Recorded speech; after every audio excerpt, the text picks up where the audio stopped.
Kerajaan Kediri itu pada masa jayanya, yaitu zamannya Sri Joyoboyo, itu kan sekitar tahun 1135. Nah, itu merupakan kerajaan yang terkaya lah. Kemudian dari arah sebelah kiri saya itu datang bapak-bapak, beliau cuma senyum, mungkin kisaran usianya 50 tahunan lah. Beliau senyum, terus nyamperin saya dan nanya, kamu dari mana? Pada masa sekarang, maksudnya pada masa itu, pada masa sekarang, semua masyarakat yang ada di sini itu lebih mengedepankan ketentraman di hatinya. Nanti ada masa itu, dan ada masa di mana kalau misalkan kamu lihat kondisi sekarang, lihat ke depan sana, kamu lihat ke sana. Nanti ada masa di mana itu akan mulai kembali seperti sejatinya.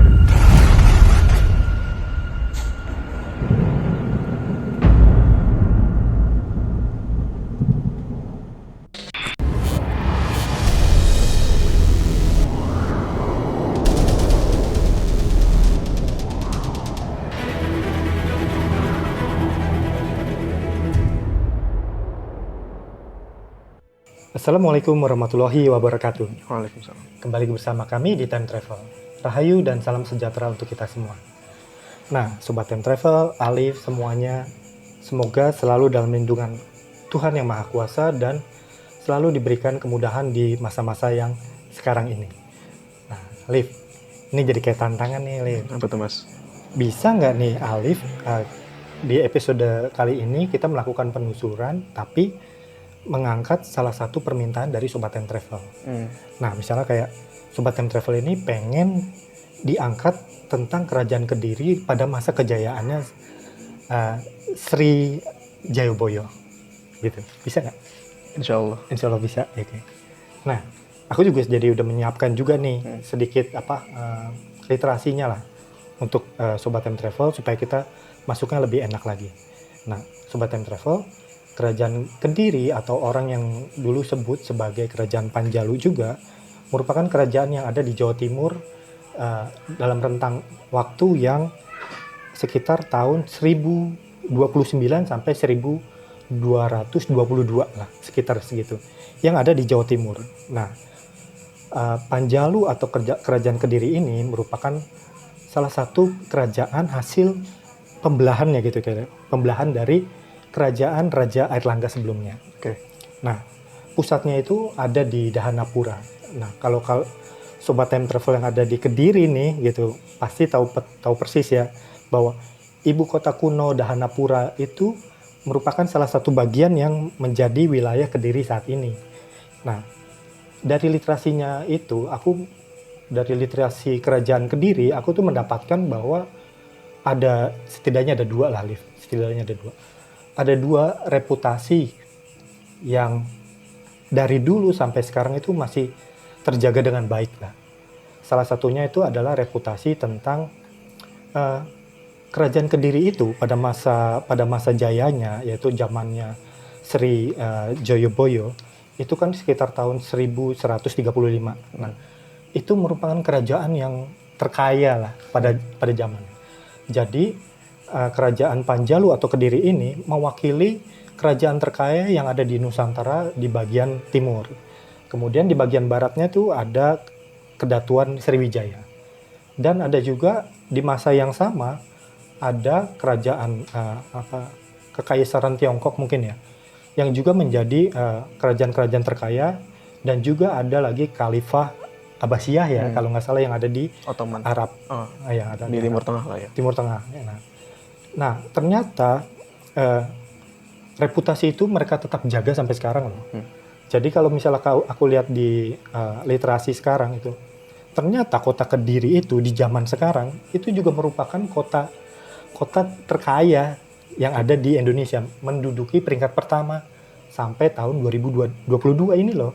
Jadi Sobat Time Travel yang di Kediri tentunya sangat berbangga ya, karena masih menjaga tradisi sebagai satu wilayah yang kaya. Nah, satu lagi yang tidak bisa dilepaskan dari Kerajaan Kediri adalah kontribusinya sebagai kerajaan yang memiliki era kesusastraan yang memberi kontribusi terhadap sastra klasik dari Jawa. Begitu banyak karya-karya sastra yang dihasilkan dari Kerajaan Kediri. Beberapa diantaranya itu kayak Kakawin Baratayuda, terus kemudian Kakawin Ureta Sancaya, terus ada lagi itu Kakawin Hariwangsa, terus juga ada Semara Dahana, dan juga kayak misalnya apa tuh Gatotkaca Seraya kalau nggak salah. Ada juga Kresnayana. Nah, dan yang paling terkenal mungkin yang Sobat Time Travel dan semua orang tahu adalah Jongko Joyoboyo. Nah, sebenarnya tuh aku jadi penasaran ya, karena itu kan jadi digambarkan sebenarnya situasi kerajaan seperti apa sih yang banyak melahirkan karya-karya sastra besar klasik Jawa pada masa itu. Karena dikatakan kalau dari kekayaan itu jadi kayak satu kerajaan yang gemah ripah Loh Jinawi. Dan beberapa saat yang lalu kan kita pernah membahas kerajaan Singosari. Padahal itu Singosari kerajaan yang lebih muda ya.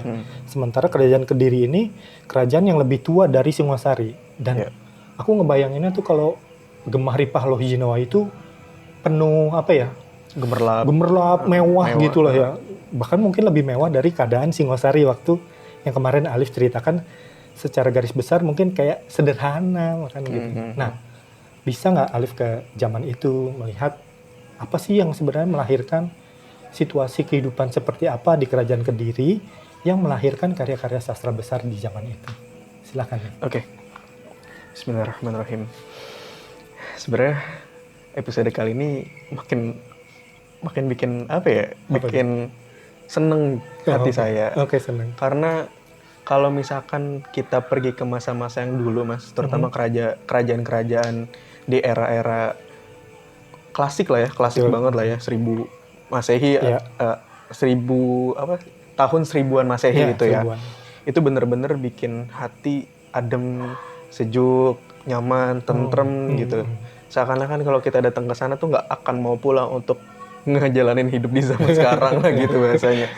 Kok bisa kayak gitu ya? Nah, ternyata dengan izin Yang Maha Kuasa, lagi-lagi selalu segala sesuatu itu dengan izin Yang Maha Kuasa. Selalu, bahkan apapun yang terjadi, air netes dari daun pun ke tanah itu atas izin Yang Maha Kuasa. Pun dengan ketika saya diizinkan untuk berjalan ke masa lampau, ternyata ya semua udah ada suratannya dari Yang Maha Kuasa. Dan saya pergi ke masa di mana kerajaan Kediri itu lagi berjaya dalam literasi, juga berjaya di era Raja Joyoboyo. Kemudian saya berangkat dari wilayah sini, saya dari arah barat pergi ke masa itu, ke kerajaan tersebut. Singkatnya saya masuk ke area depan wilayah kerajaannya, mungkin itu udah masuk ke sekitar ibu kota lah ya, sekitaran ibu kota. Dan yang uniknya adalah ketika saya pergi ke kerajaan tersebut, ternyata gapura-gapuranya itu mirip kayak di Kediri, Mas. Kayak di Singosari. Kayak di Majapahit. Mirip-mirip. Jadi udah pakai batu-batuan. Ada batuan yang warna hitam gitu. Jadi ngebentuk kayak gapura yang kayak di Bali. Oh, di Bali, oke. Gerbang masuk ya. Iya, kayak gitu. Kemudian juga ada gapura-gapura yang terbuat dari batu bata merah. Dan ketika saya masuk ke dalam lagi, jalan sampai ke dalam, ngelihat beberapa bangunan yang udah ada di sana, memang mayoritas pakai bahan dasar batu bata merah juga. Walaupun ada juga rumah-rumah yang dari kayu-kayu balok kayak gitu juga ada. Tapi ada juga bangunan-bangunan yang mirip-mirip kayak, kalau bisa saya bilang kayak candi-candi gitu. Candi-candi yang sederhana. Kayak gitu, Mas. Nah, keadaan saat itu gimana sih? Keadaannya sejauh yang saya lihat, sejauh yang saya amati ketika keliling-keliling wilayah situ, sebenarnya mirip-mirip sama wilayah kerajaan Singosari. Karena kemarin kita bahas Singosari. Nah, cuman anehnya ketika saya lagi jalan-jalan di Kerajaan Kediri, yang tadi saya bilang di awal pembukaan saya ngomong bahwa pergi ke masa dulu itu jauh lebih nyaman, jauh lebih tentram, jauh lebih adem gitu. Atmosfernya kali ya itu yang hawanya tuh udah bener-bener kita seakan-akan masuk ke dalam rumah yang memang di dalam sana tuh banyak kasih sayang. Kasih sayang yang ngomong kita. Itu yang saya rasain ketika lagi keliling di wilayah kerajaan tersebut, terutama di wilayah ibu kotanya. Orang-orangnya, sejauh yang saya lihat, sejauh yang saya amatin, bahkan ketika lagi pas-pasan tuh mereka senyum sambil nunduk gitu. Gimana sih tradisinya orang Indonesia, Mas, terutama di Pulau Jawa? Keramahannya ya, betul ya. Jadi toto kromonya tuh udah ada dari dulu, segitunya, Mas. Mau sama siapapun, mau seusia apapun, itu pasti kalau lagi jalan pas-pasan tuh kayak gitu, ibaratnya misi bang gitu, kayak gitu-gitulah.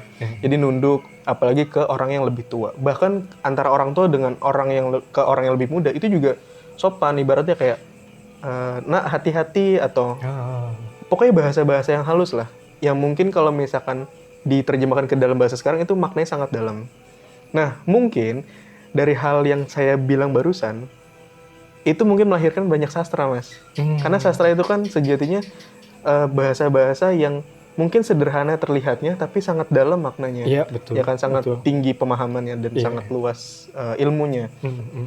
Tapi itu nantilah kita bahas agak ke tengah lah. Siap. Kemudian ketika saya lagi jalan-jalan sekitar situ, apa yang saya lihat ya sebenarnya mirip-mirip seperti kerajaan Singosari yang udah kita ceritain. Mirip-mirip lah suasananya ya, kayak adem, banyak pohon, terus ada beberapa kayak semacam taman atau mungkin alun-alun lah ya.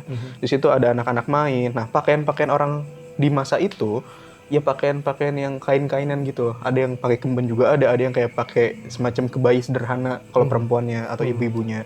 Bawahnya kayak semacam kain, dibilang kain batik juga mungkin jauh lebih sederhana daripada batik yang kita kenal sekarang. Dulu itu motifnya benar-benar cuman garis atau titik-titik aja. Udah ada motif tapi sangat-sangat sederhana.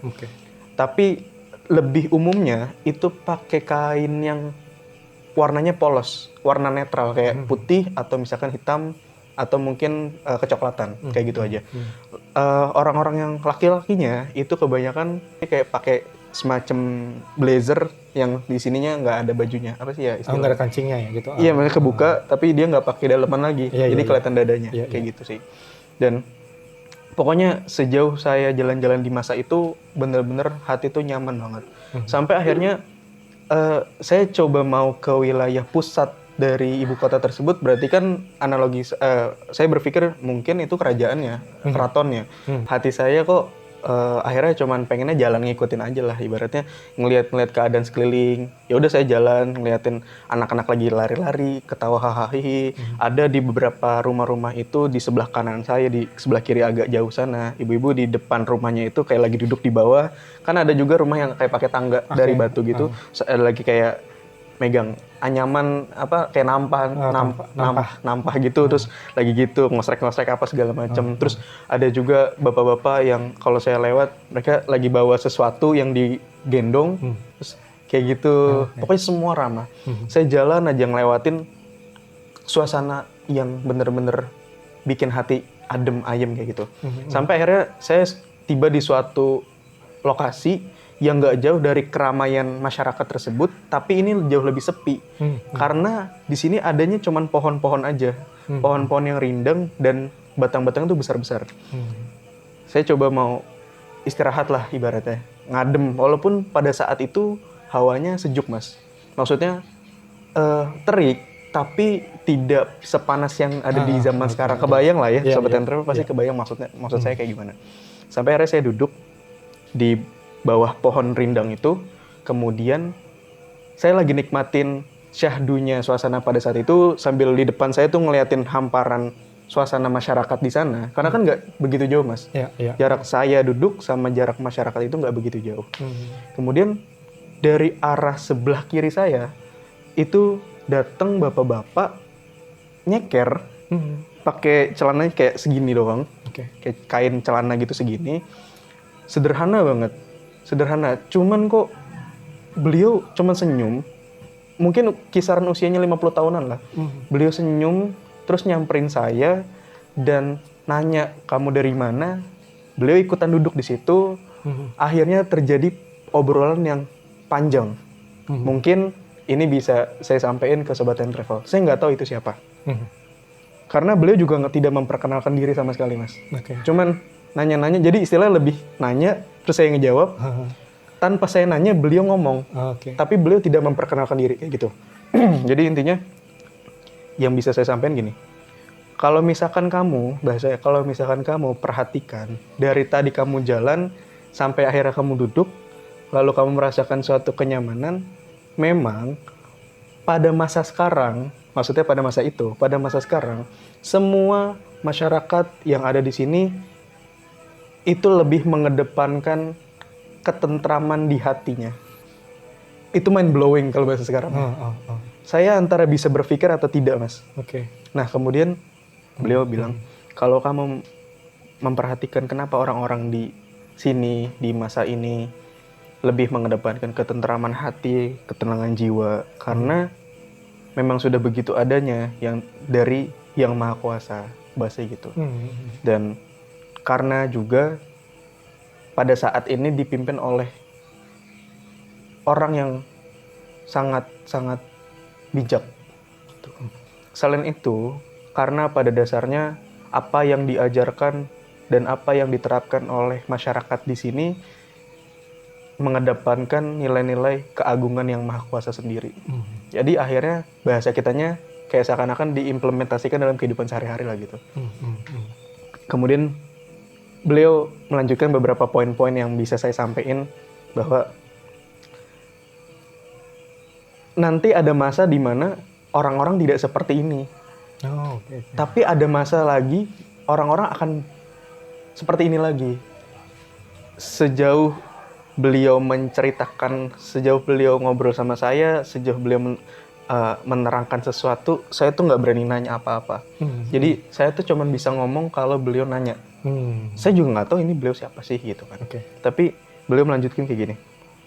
Nanti ada masa itu, dan ada masa di mana kalau misalkan kamu lihat kondisi sekarang, lihat ke depan sana, kamu lihat ke sana, kamu lihat itu ada ibu-ibu lagi melakukan aktivitasnya, kamu lihat itu ada petani seperti itu, kamu lihat ada anak-anak lagi berlari-lari lagi main-main, kamu lihat pohon-pohon lagi pada bersenandung ngikutin arah angin, kamu lihat itu kicauan burung lagi pada terbang, burung lagi pada terbang dengan kicauannya. Ini bahasa saya ya, bisa saya sampaikan. Kemudian kamu bisa merasakan angin itu berhembus dengan semilir yang sangat sejuk, menyejukkan kulit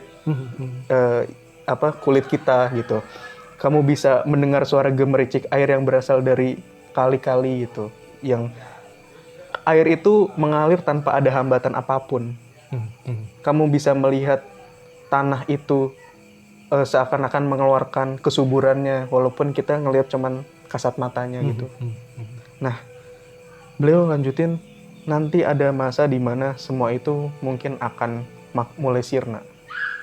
Karena ulah yang berada di atas tanah itu sendiri. Mungkin tidak semuanya, tapi kebanyakan kayak gitu. Dan nanti ada masa di mana itu akan mulai kembali seperti sejatinya. Beliau bilang gitu. Nah, akhirnya saya jadi mikir, apa yang beliau sampaikan kok jadi mirip kayak zaman-zaman kita ya. Karena kalau misalkan Sobat Time Travel perhatiin, dimanapun, mau di belahan bumi manapun, itu pohon banyak ditebang. Aliran air, sungai, kali, segala macam itu banyak yang terhambat oleh sampah atau mungkin oleh proyek-proyek apapun lah ya yang berada di sekitar aliran air tersebut. Akhirnya jadi menyebabkan banjir kalau misalkan hujan besar, jadi menyebabkan air tercemar. Bahkan kalau menurut data yang baru-baru ini kan dikatakan bahwa 70% air di Indonesia itu sudah tercemar oleh tinja kalau nggak salah. Itu menurut data loh ya, data dari pihak yang memang sudah berwenang lah gitu. Dan kemudian orang-orang kok jadi semakin apa-apa materi, jadi mengedepankan target-target dalam keduniawian materinya. Ya kita nggak munafik gitu. Betul. Kita butuh duit lah, kita butuh materi. Cuman kok seakan-akan sekarang semua kayak dirampas ya. Bahkan yang tadinya itu hutan, yang tadinya itu lahan hijau, jadi dibabat habis untuk bikin sesuatu. Walaupun tetap ada hukum-hukum aturannya, tapi kok ini udah keterlaluan ya kayaknya. Tanah bukit-bukit itu digerus untuk diambil batunya, diambil pasirnya. Gunung-gunung itu digali sedemikian dalamnya untuk diambil emas, nikel, apa segala macam yang ada di dalam perut bumi, dan macam-macam kerusakan yang lainnya. Kok seakan-akan apa yang beliau sampaikan pada waktu saya ke sana kok relate ya sama zaman sekarang. Zaman sekarang. Nah, kemudian di masa itu ketika saya lagi duduk bersama dengan beliau ngomong bahwa tapi nanti ada masa semua itu kembali ke jati dirinya. Saya nggak berani ngomong apa-apa, Mas. Saya nggak berani nanya apapun. Kemudian beliau bilang, tapi yang terpenting adalah ketika orang-orang lagi mengalami masa-masa tersebut, mungkin di kemudian hari atau mungkin yang sudah terjadi dengan zamanmu. Saya langsung diem. Beliau senyum seakan-akan tahu kalau saya itu dari mana. Oh, Gitu. Iya.